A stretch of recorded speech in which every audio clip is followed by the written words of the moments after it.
زندگی میں تبدیلی سے کبھی نہ ڈرے، بلکہ متفرق حالات کا سامنا کرنے کے لیے خود کو تیار رکھنا چاہیے۔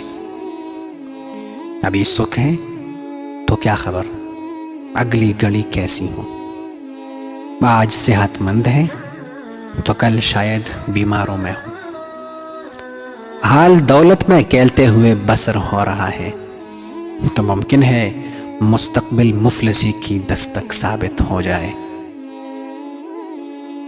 آج زندوں میں ہے تو کل ہمارا شمار مردوں میں ہو، یہ سب اس زندگی کا حصہ بنایا گیا ہے۔ اس سے اختلاف ممکن نہیں، بلکہ اس کا سامنا اصل حکمت ہے۔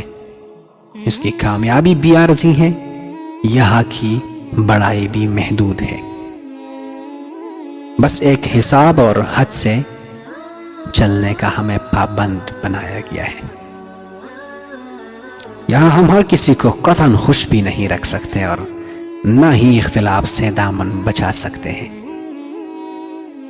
ماضی کی یادیں لے کر بیٹھے، نہ مستقبل کے سپنے حد سے زیادہ سوچیں۔ یہاں مستقل تو کچھ نہیں،